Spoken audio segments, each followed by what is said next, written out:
Hello everybody. Before I start, there's two things I want to say. Firstly, I have a new video on the open source occult TV channel called The Conversation with the Dialogue with the Diabolical, about the nature of things such as Satanism and Luciferianism, to demystify these things from an esoteric point of view, and how they've existed and came to be over the ages, and why you shouldn't be really afraid of such things, because it's only the other side of the coin looking back at you. It's basically, I'm not promoting those things, I'm just saying that, like, if you, the middle path is always the best path in life, and light and shade.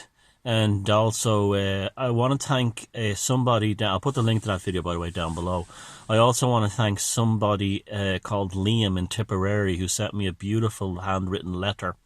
And thank you very much. That was extremely nice and beautiful of you, Liam. I only just got it now because the address you sent it to, I don't have anywhere to contact you, so I just want to tell you what happened. I only got it now because the address you sent it to, I couldn't get to because of the lockdown travel limits, and also it got to me by the most strangest thing. The studio you sent it to doesn't exist anymore, so it went to another music studio, and it ended up in the hands of Steve Wickham from the Waterboys, and Steve Wickham from the Waterboys dropped it off at my place. So Steve lives up here too, so thank you, Steve Wickham, as well, for delivering it, but especially thank you, Liam. That was extremely kind of you. It was a beautiful letter to read and get, so thank you. Now, today's quick video, we've been talking about the spiritual aspects of this whole pandemic and the lockdown, and it is affecting people spiritually. And there's another thing. I've been talking about people that have had the virus and been sick with it, to the point where they were unwell with it. And they described that it was just like a regular cold or flu, but after it ended, things got very strange. There's this kind of thing called post-COVID or post-COVID, and the way they describe it is almost like how people I know who are heroin addicts describe what coming off heroin is like. You feel like a life force. I'm not saying everyone. I mean, heroin is actually easier to come off than nicotine, smoking cigarettes. I mean, apparently, I know people I know that got off heroin, some TLC and a few hot meals, and after a week you're getting back on your feet.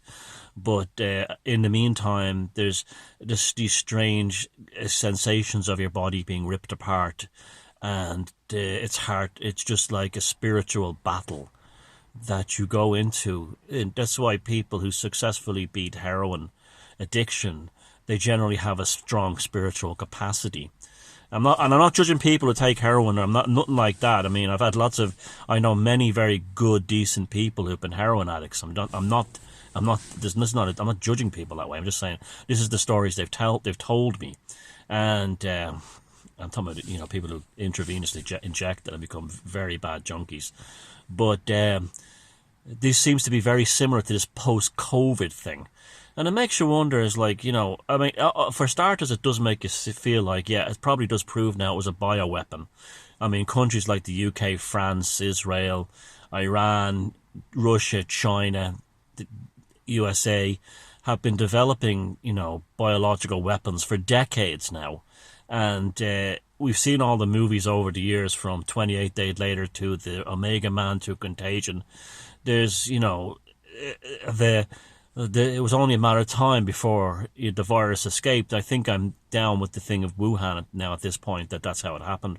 It was a man-made biological weapon that escaped, and that's why the political system of the world went into complete lockdown. And I do believe they're also using it as an excuse for other things too as well. Don't get me wrong, but the virus is real, because I now know a few. I mean, I knew it was real from the beginning, but I mean, I never doubted that part. But now to actually talk to people I know who went through it, and what they described was the virus itself, getting a cold and getting the actual, being lying in bed for a week drinking cups of tea and having soup, wasn't too bad. It was these weird after effects that they described, very similar to a heroin addict trying to,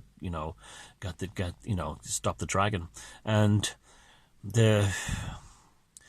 they said it's almost a spiritual feeling, a dark spiritual, like an entity is attaching them. Now, there are theories out there among theosophy. I'm not a theosophist, but I am on, just like I'm on OTO mailing lists, I'm also on theosophical mailing lists for the same reason. I'm always, I'm interested. And there's already talk within theosophical circles that this is basically a mass possession of the population. That the virus is, in the old days, they used to think that diseases were caused by demons, or, this is what the Babylonians, but this was believed, but this was right up to, 200 years ago. This was a belief that, miasmas were caused by demons that attacked people, and this is where sickness came, these kind of virus and pandemics came from, which is understandable for those people, because, if you lived in somewhere like the Black Death, or the time of the Black Death, or the Great Plague of 1666, you would definitely see it in those terms. You'd have to kind of, metaphoricalize or allegorize the thing in those kinds of ways. And are we back here again? I mean, it would explain, I've never seen a virus either, I'm pretty sure I had it back in January. I'm pretty sure I had it. And around Christmas in January. And so did all the people I work with. We all had this vicious cold, but we got through it because they weren't told it was COVID. We just thought it was the seasonal flu. And then I had these allergies all summer long I could not knock. The worst allergies I've had ever. I just could not kick these allergies. And they didn't go until September. Late September, finally. And I was coughing, you probably seen the videos, I was coughing constantly. And I think that was my after effects. But I didn't have the kind of the effects I'm hearing other people talking about. And I'm starting to wonder now, everyone's saying, and even my friend I was talking to today, who's, he's a psychologist, and he works for the council here. I won't give his name. And he was playing me music from his new band, and we were just chatting away. And he's although he's definitely a socialist, but he's not a hardcore Trotskyite. But he's a few years older than me, so he's from that 80s socialism thing. He still holds on to that, and being a government worker too as well. He works for the government, and but he's a nice fella and everything. And I played music with him and everything over the years, and he was just telling me that he's seen changes in people. He says it's like Invasion of the Body Snatchers. And that's, he says people, and I would say to him, well, I've been talking about this being the greatest education ever. And he goes, yeah, Thomas, it's just bizarre. People, you think you know them, and then this pandemic came along and they turned into somebody else. Well, that's been going on for a few years now. This is one of the things. Is it possession? Is it like a mass possession? This is why you have, I was talking to a friend in Northern Ireland last week, and she was saying that she was seeing flies everywhere. And sure enough, I was seeing, late in the year, flies. Now, flies are associated with Beelzebub, the Lord of the Flies. But they're also associated with Pazuzu, the Babylonian demon that carries disease on the southwestern wind. And if you look at the virus traveling from China to, say, North America, it arrived on the southwestern wind there, and then made its way around to Europe and around the rest of the world. And is it something like that? Because the people are describing after effects of this corona thing that is truly bizarre. And yet we're all having mad dreams and visions and things like this, in very intense dreaming. All of us are, we had this, and even like the mainstream media was having articles back in April talking about why are our dreams so intense, as if they knew something more than they were letting on, as if they were trying things like, well, at times of uncertainty where we have changes in lifestyle, blah, blah, blah, blah, blah. And yet that's true, going through a divorce or the loss of someone close to you, a loved one, you can definitely have these wild dreams that happen. But or a big life change. A lot of people after they've retired report having massive, but this was different. Everyone was having bizarre, intense dreaming, to the point where the papers were actually, the mainstream media was having to kind of address it. Now that's unprecedented. In 2020 is a mad year by itself, but that's unprecedented by even 2020 standards. And so, I mean, I'm not going to jump to any conclusions, but so many of us from the start have said this was a spiritual thing. I mean, that right way back to when it first started, when I started making the Rona Chronicles, back, which seems like 100 years ago, but also like last week at the same time, because time is so strange at the moment. I was talking to a friend in England about that last night, and everything is open for discussion this year, as far as I'm concerned. In one of the theosophical discussions I'm reading, I don't take part in them, but I read them. They're talking about specific entities, that are actually inside this pandemic, that are driving it, and they reference them to ancient ones, and it made me think about things, and then the change in people's behaviors, and then there's us who sort of who see through we're not afraid of the pandemic, and we don't live in terror of it. We're not walking around with the mask on our face and the eyeball on the side of our head. Are we spiritually? It's not so much that we have an immunity at the physiological, biological, viral level. Do we have a spiritual immunity to what's really going down with all this? Whether we be pagans, Christians, Jews, even atheists. Some of them are spiritual. They will never admit it, and every other thing. And have that's what's really going on. That it's a spiritual crisis not as a result of the pandemic and the surrounding sociological, cultural, and other factors about the pandemic, but it's actually a spiritual crisis because it's a spiritual pandemic. I'd love to hear your comments on this, because I'm only opening up to this now. And any of you who've had the virus, I'd be especially interested in hearing about the after effects. And did you feel that you were being attacked by an entity or some kind of foreign body trying to invade your body?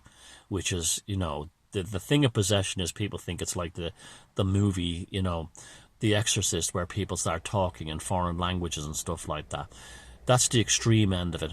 The other end of it is you feel like another thing is trying to get inside your body, but it's not human. It affects your personality. And another sign of a person who's not possessed around a person who is possessed suddenly notices a change in personality of the individual. That they're like, who is this person? Where did they go? And that seems to be us who weren't, psychologically messed up by this pandemic, versus the majority who were. So this is going to be a big thing, I think, going forward. I think we're going to, now that they have their, they showed the vaccine the other day. The Irish government showed the fridges that the vaccine is being kept in, and it was like removing the vaccine. It was like the priest or the rabbi removing the scrolls from the tabernacle, or the Catholic priest removing the chalice and the communion wafers from the tabernacle for salvation, for the bless. And that's what they're treating. Like I've seen my other videos, my COVID anarchy. The whole thing is run like a gigantic version, a new version of Abrahamic Christianity. And I guess it's folk Catholicism would be outside the field of Abrahamic Christianity, but I think we've entered a new phase in this discussion. I think we have opened up the conversation into a new dialogue, and let's keep this one going. And thank you again, Liam in Tipperary. That was lovely of you. And please check out the video below from the other channel. And look after yourselves and have a nice weekend. And don't let the pain of the world overwhelm you. I know at times it does, but I had a friend who who lost her child in not even, the poor little lad wasn't even 3, in an awful tragic accident in Italy. And it just reminded me that, you know, that you have to like really love, and it was just things that there are worse things than what some of us think we're going through with this virus. And just be kind. Okay, take care of yourselves. Bye.